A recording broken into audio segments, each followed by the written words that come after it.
If there's one thing you could say about Zelda fans, such as myself and many others out there, it's that we never quit.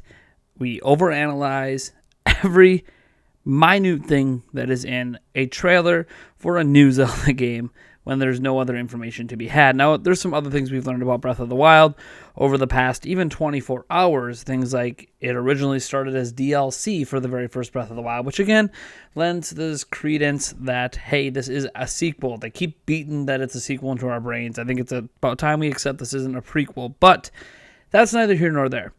That's interesting news in that of itself, but not necessarily what I would call video-worthy on its own. But this is, because this is something I think a lot of people have overlooked, and this is something that maybe people didn't even realize or consider. So at the very beginning of the trailer that you're seeing on loop here, there is text, and the text is in that green mystical light stuff that appears to be spiraling down towards the hand that seems to be holding a dead corpse, or what appears to be a dead corpse at the time, still. And the text is very hard to make out because if you don't know anything about Hylian lore and the Hylian languages out there. One of the languages in the Legend of Zelda series is actually the Gerudo language, and that's obviously important to remember because if this happens to be Ganondorf that is being sealed here, there is, likely some Gerudo context there, since Ganondorf, the human form of Ganon, is a Gerudo. So what happened is some fans over on 4chan, yes, 4chan, figured out that there's actually text letters at the very beginning of the trailer, and that these letters come from the known Gerudo alphabet. And those letters spell out Seal Ganon.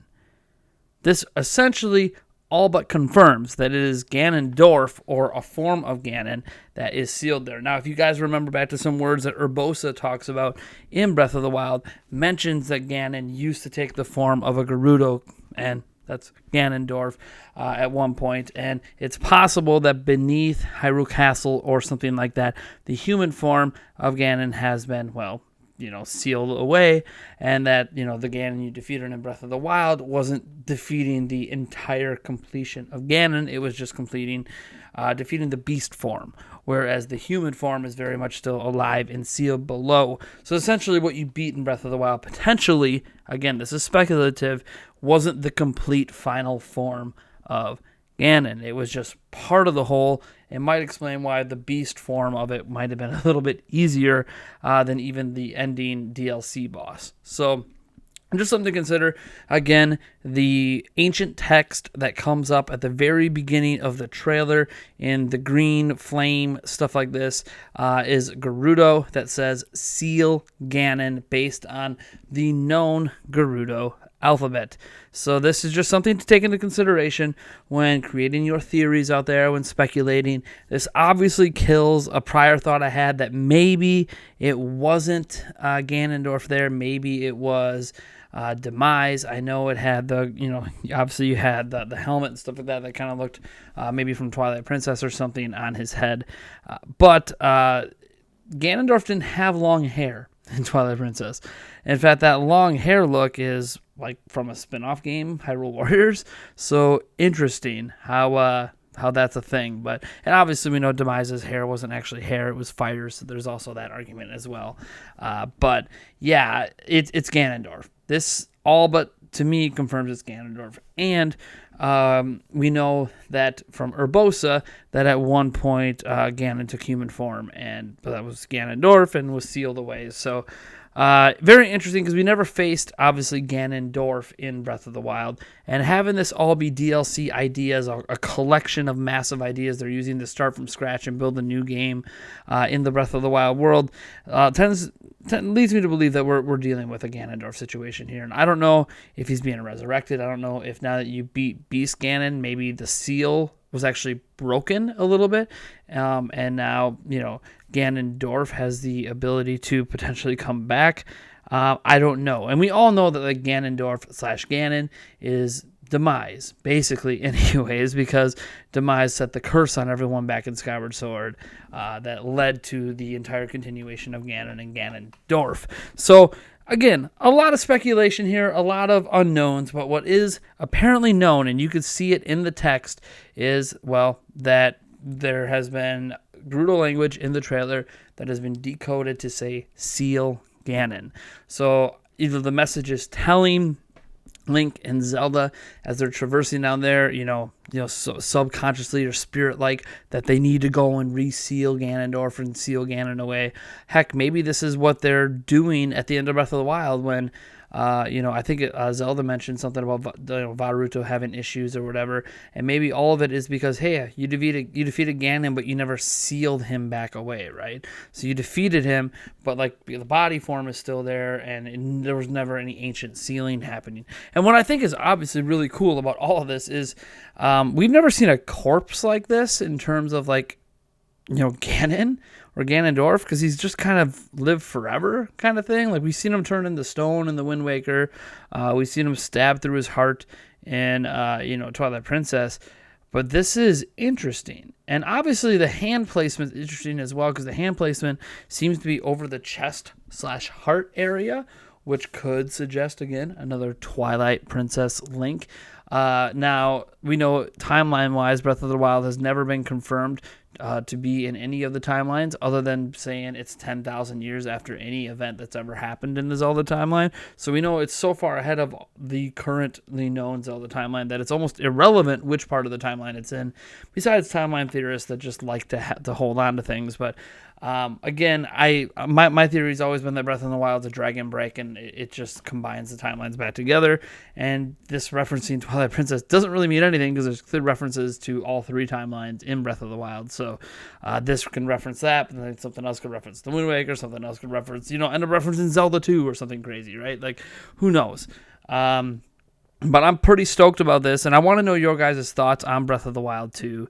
I was going to work on a piece here about everything we know about Breath of the Wild 2, but if we're going to be honest, there isn't a ton of information out there, so I'm just going to throw at the end here some of the stuff we heard. So remember how I said it started as DLC? Well, this came from a Kotaku interview, and Jason Schreier actually asked him this. He said, "What made you and the team decide to make a sequel to Breath of the Wild as opposed to a new Zelda game?"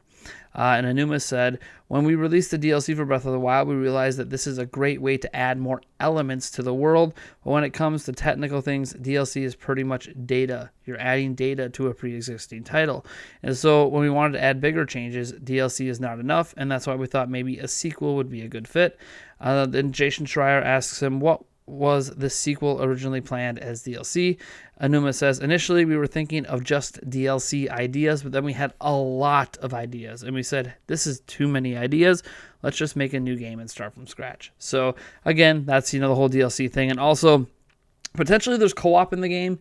Anuma's been asked about this several times in a couple interviews, and he basically said, he's asked about a playable Zelda in co-op, and he mentions, hey, it is kind of interesting you say that. Zelda and Link are seen together a lot, but he won't commit either way. It's just interesting. He's been pressed on stuff like this in the past about playable Zelda and co-op, and it's just hasn't really happened. I mean, Spirit Tracks is probably the closest you can say there's been some co-op action, even though you only control one or the other. Zelda was technically playable in that through spirit form in the Phantom, but that's really the only situation I can remember Zelda even being playable in any of the games, unless you're going to go over to Zelda's Adventure on those CDI games, and now we're just getting to territory that probably is not worth exploring. Anyways, let me know what you think about this down in the comments below. Are we just overthinking things here? I don't think the language that was discovered, the Gerudo language, I definitely see the letters in the smoke. I thought I saw letters in the trailer, but I never really slowed it down enough to actually make out what they were and realize, oh yeah, hey, that's the Gerudo language. So I do think it's really interesting that Zelda fans have done what we always do, overanalyzed and actually found something really, really interesting that could mean a lot or could mean a little. It's obviously a story-related element, but how it applies and what it overall means, I don't know. I'm starting to get the feeling that this cutscene that we see is very early in the game, right? Like, this is clearly a sequel that expects the player to have played the prior one, in a way to fully understand what's happening heading in. I'm very curious on how they ended up in here. Again, there's going to be a lot of stuff to discover. And I hope that because this takes place in the same world, they change up the world just a little bit. It's cool to be in this same world because it is a direct sequel. I just hope that, something's happened at least to make things change up. Or maybe you spend a lot of time in newer areas with the ability to go back to the old Hyrule. I have no idea how they're going to make this work. Again, it was DLC ideas that ended up being so many that it was worth making a new $60 game for. So we'll see what happens. I guess let me know. What do you think down in the comments below? If you like this video, drop a like, subscribe for more content, share it around to all your Zelda fans out there. I am a big Zelda guy, and you can expect tons and tons of Breath of the Wild 2 coverage from here until that dang game comes out, because I have a huge Zelda background for a reason, because I love the Legend of Zelda franchise. Breath of the Wild is my favorite Zelda game, and we're getting more. And that's always good news to me.